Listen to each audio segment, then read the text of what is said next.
ನಮ್ಮ ಅಚೇತನ ಮನಸ್ಸಿನ ಮಾಂತ್ರಿಕ ಶಕ್ತಿ ನಿಮ್ಮ ಜೀವನದಲ್ಲೂ ಪವಾಡಗಳ ಸಾಧ್ಯತೆ ಜನಾಂಗ, ವಯಸ್ಸು, ವೃತ್ತಿ ಮತ್ತು ವಿವಿಧ ಸಮಾಜ ವರ್ಗಗಳಲ್ಲಿ ನಾನು ಕಂಡಂತೆ ಅನೇಕ ಜನರ ಜೀವನದಲ್ಲಿ ಅದ್ಭುತ ಬದಲಾವಣೆಗಳು, ಪವಾಡಗಳು ಸಂಭವಿಸಿವೆ.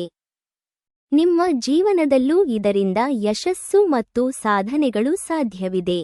ಅದಕ್ಕಾಗಿ ನಿಮ್ಮ ಅಚೇತನ ಮನಸ್ಸಿನ ಅದ್ಭುತ ಶಕ್ತಿಯನ್ನು ಅರ್ಥಮಾಡಿಕೊಳ್ಳುವ ಅವಶ್ಯಕತೆಯಿದೆ.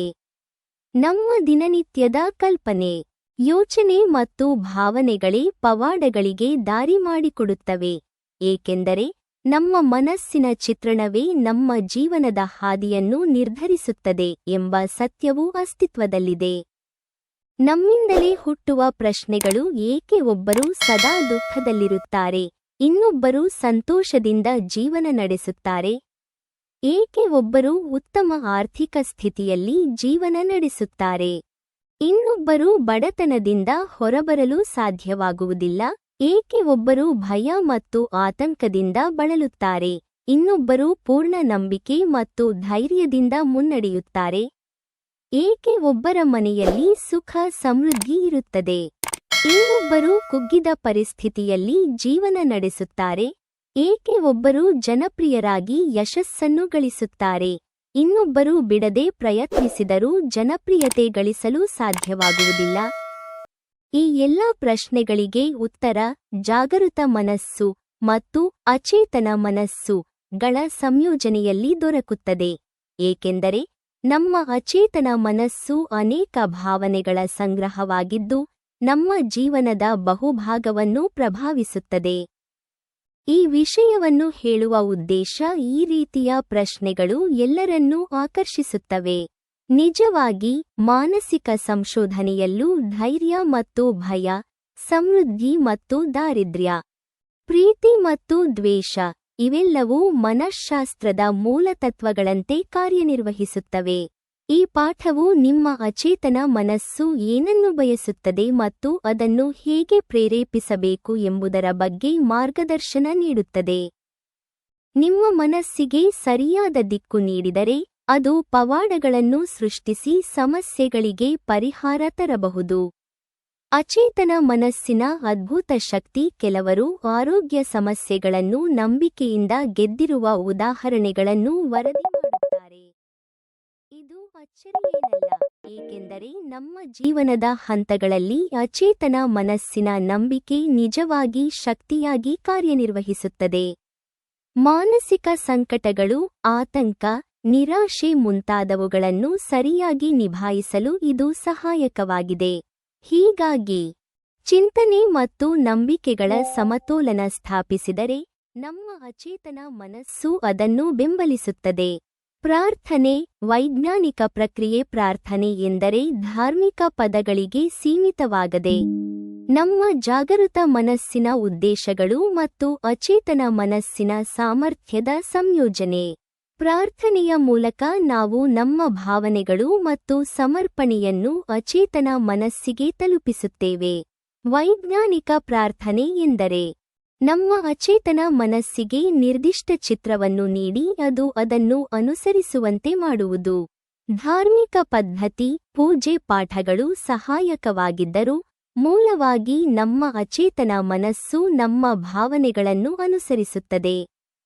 ಸಂಕಟ ಬಂದಾಗ ಮಾತ್ರ ಪ್ರಾರ್ಥನೆ ಮಾಡುವ ಬದಲು ಇದನ್ನು ಪ್ರತಿದಿನದ ಅಭ್ಯಾಸವಾಗಿ ಮಾಡಿಕೊಂಡರೆ ನಮ್ಮ ಜೀವನದಲ್ಲಿ ಸಕಾರಾತ್ಮಕ ಬದಲಾವಣೆಗಳು ಸಾಧ್ಯ.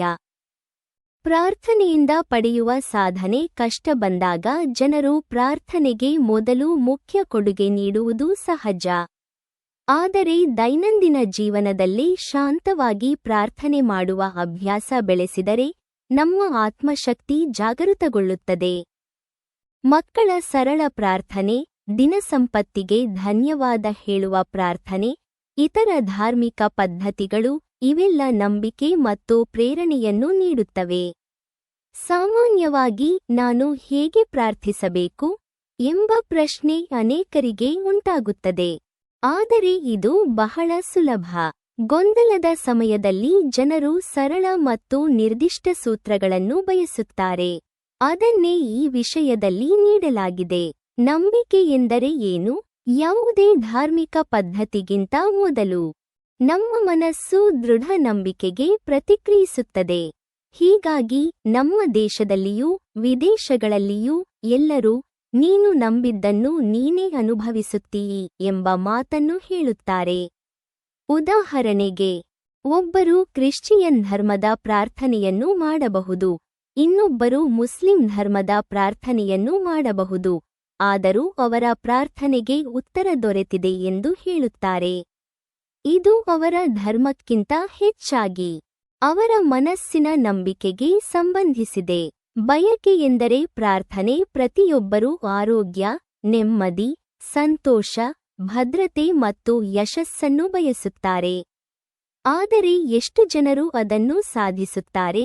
ಮೊದಲು, ಸರಿಯಾದ ಸಾಧನೆಗೆ ಸರಳ ವಿಧಾನಗಳು ಅಗತ್ಯ. ಜಾಗೃತ ಮನಸ್ಸು ಮತ್ತು ಅಚೇತನ ಮನಸ್ಸು ಒಟ್ಟಿಗೆ ಕೆಲಸ ಮಾಡಿದರೆ ಅದು ಅದ್ಭುತ ಫಲಿತಾಂಶಗಳನ್ನು ನೀಡುತ್ತದೆ. ನಮ್ಮ ಅಚೇತನ ಮನಸ್ಸಿನ ಶಕ್ತಿ ನಮ್ಮ ಜನ್ಮದಿಂದಲೂ ನಮ್ಮೊಳಗೆ ಇದೆ.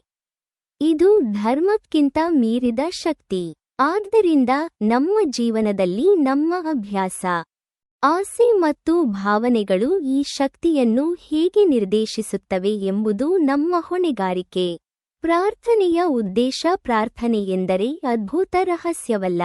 ಇದು ನಮ್ಮ ಮನಸ್ಸನ್ನು ಒಂದು ಗುರಿಯತ್ತ ನಿರ್ದೇಶಿಸುವ ವಿಧಾನ. ಎಲ್ಲ ಧರ್ಮಗಳಿಗಿಂತ ಮುಖ್ಯವಾಗಿ ನಂಬಿಕೆ ಮುಖ್ಯ. ನಾನು ಯಾವುದೇ ಒಳ್ಳೆಯ ಚಿತ್ರ, ಭಾವನೆಯನ್ನು ಆಯ್ಕೆ ಮಾಡಿ ಅದನ್ನೇ ನಂಬುತ್ತೇನೆ, ಅದನ್ನೇ ಅನುಭವಿಸುತ್ತೇನೆ ಎಂದು ನಿರಂತರವಾಗಿ ಪುನರಾವರ್ತಿಸುವುದು. ಕೊನೆಯ ಮಾತು, ನಮ್ಮ ಅಚೇತನ ಮನಸ್ಸಿನ ಶಕ್ತಿ ಎಲ್ಲರಲ್ಲೂ ಇದೆ. ನೀವೇ ಇದನ್ನು ಬಳಸಿಕೊಂಡು ನಿಮ್ಮ ಜೀವನವನ್ನು ಬದಲಾಯಿಸಬಹುದು. ಸುಲಭವಾದ ವಿಧಾನಗಳನ್ನು ಅನುಸರಿಸಿ ನಿಮ್ಮ ಜೀವನದಲ್ಲಿ ಅಪೇಕ್ಷಿತ ಬದಲಾವಣೆಗಳನ್ನು ಸಾಧಿಸಬಹುದು. ನಿಮ್ಮ ಪ್ರಯತ್ನದಿಂದ ನೀವು ಬಯಸುವ ಯಶಸ್ಸು, ಅಭಿವೃದ್ಧಿ, ಆರೋಗ್ಯ, ನೆಮ್ಮದಿ ಮತ್ತು ಸಂತೋಷವನ್ನು ಪಡೆಯಬಹುದು. ಇದು ನಿಮ್ಮ ಸ್ವಂತ ಉಡುಗೊರೆ. ನಿಮ್ಮ ದಿನಚರಿಯಲ್ಲಿ ಇದನ್ನು ಆರಂಭಿಸಿ. ಅಚೇತನ ಮನಸ್ಸು ಅದಕ್ಕನುಗುಣವಾಗಿ ಫಲಿತಾಂಶಗಳನ್ನು ನೀಡುತ್ತದೆ.